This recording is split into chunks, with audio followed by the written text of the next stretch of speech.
Assalamualaikum warahmatullahi wabarakatuh.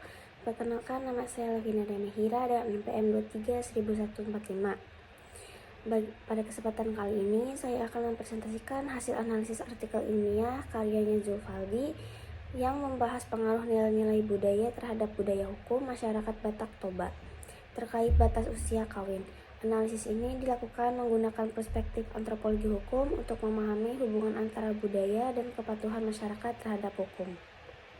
Sebelum memasuki hasil analisis kami, yang pertama ada latar belakang, yang dimana hukum dan manusia merupakan dua entitas yang tidak dapat dipisahkan, dimana ada kehidupan manusia yang terorganisasi dalam suatu kelompok.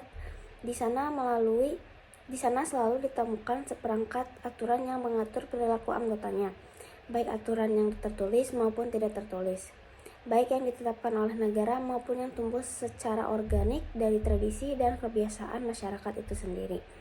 Kenyataan inilah yang menjadi titik pijaknya lahir antropologi hukum sebagai disiplin ilmu itu sendiri. Slide selanjutnya itu ada apa sih antropologi hukum itu? Antropologi hukum merupakan cabang ilmu yang lahir dari perpaduan antara ilmu antropologi dan ilmu hukum. Antropologi hukum tidak hanya melihat hukum sebagai undang-undang atau peraturan tertulis, tetapi juga sebagai bagian dari budaya yang hidup dalam masyarakat itu sendiri. Dengan pendekatan ini, hukum dipahami berdasarkan bagaimana masyarakat memaknai, menjalankan, dan mematuhi aturan dalam kehidupan sehari-hari. Selanjutnya ada judul artikel. Artikel ini berjudul Pengaruh Nilai-Nilai Budaya Terhadap Budaya Hukum Masyarakat Batak Toba Terkait Batas Kawin. Artikel yang dianalisis ini ditulis oleh Zulfaldi Barus dan diterbitkan dalam Jurnal Justitia volume 3 nomor 2 tahun 2014. Penelitian ini adalah melihat bagaimana nilai budaya Batak Toba memengaruhi budaya hukum masyarakat dalam menentukan usia perkawinan.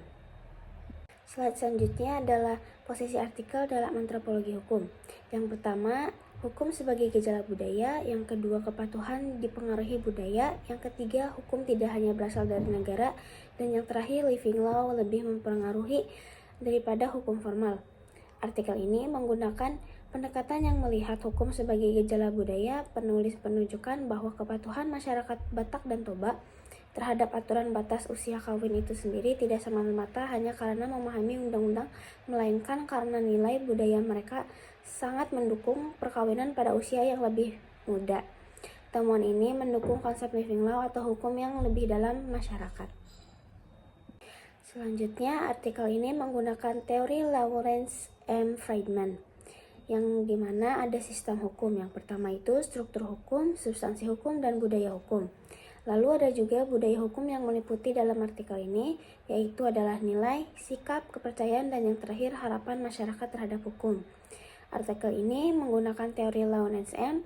Menurut Friedman, keberhasilan hukum dipengaruhi oleh 3 unsur, yaitu struktur hukum, substansi hukum, dan budaya hukum. Dalam penelitian ini juga, budaya hukum menjadi faktor utama yang menjelaskan mengapa masyarakat Batak dan Toba mempengaruhi ketentuan usia perkawinan, terlebih lagi usia yang sudah cukup muda untuk melakukan perkawinan. Yang selanjutnya adalah nilai-nilai dalam Batak dan Toba. Terdapat 3 nilai utama yang menjadi dasar kehidupan masyarakat Batak dan Toba ini. Yang pertama adalah Hamoraon yang berarti kemakmuran. Yang kedua adalah Hagabeon yang berkaitan dengan keberhasilan dalam keturunan. Dan yang ketiga adalah Hasangapon yang berarti kehormatan atau martabat. Ketiga nilai ini sangat mempengaruhi cara pandang masyarakat terhadap pendidikan, pekerjaan, dan juga perkawinan. Slide selanjutnya adalah hukum masyarakat bersahaja. Dalam masyarakat tradisional, hukum tidak hanya dipisahkan secara tegas dari agama dan moral. Kepatuhan masyarakat juga muncul karena adanya keyakinan budaya serta sanksi sosial yang kuat. Oleh karena itu, hukum dapat berjalan efektif meskipun tanpa campur tangan aparat negara secara langsung. Selanjutnya adalah mekanisme kontrol sosial. Di sini ada 4 poin juga. Yang pertama itu rasa malu, pengucilan sosial, kehilangan kehormatan, dan juga penurunan status keluarga. Artikel ini menunjukkan bahwa masyarakat Batak dan Toba masih memiliki mekanisme kontrol sosial yang kuat, yang dimana keluarga yang melanggar norma perkawinan dalam kehilangan dapat kehilangan kehormatan dan prestise dalam masyarakat. Sanksi sosial juga seperti ini seringkali efektif dibandingkan sanksi hukum formal. Nah, selanjutnya kita memasuki kelemahan dan kelebihan artikel. Kelebihan artikel ini mampu menunjukkan bahwa budaya dapat menjadi faktor yang sangat berpengaruh bahwa kepatuhan hukum ini. Artikel ini juga memberikan bukti empiris bahwa hukum adat dapat mendukung tujuan hukum yang nasional. Lalu ada kelemahannya. Kelemahan dalam artikel ini juga penelitian lebih banyak dilakukan pada masyarakat Batak dan Toba di Jakarta sehingga belum tentu menggambarkan kondisi seluruh masyarakat Toba, terlebih pada di daerahnya sendiri. Nah, dan yang terakhir itu adalah kesimpulan. Dari hasil analisis dapat disimpulkan bahwa masyarakat Batak dan Toba memiliki pengaruh besar terhadap kepatuhan batas usia perkawinan.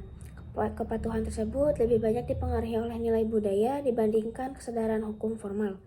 Hal ini membuktikan bahwa hukum adat atau living law masih memiliki peran penting dalam kehidupan masyarakat Indonesia. Demikian presentasi yang bisa saya sampaikan. Kurang lebihnya mohon maaf. Wassalamualaikum warahmatullahi wabarakatuh.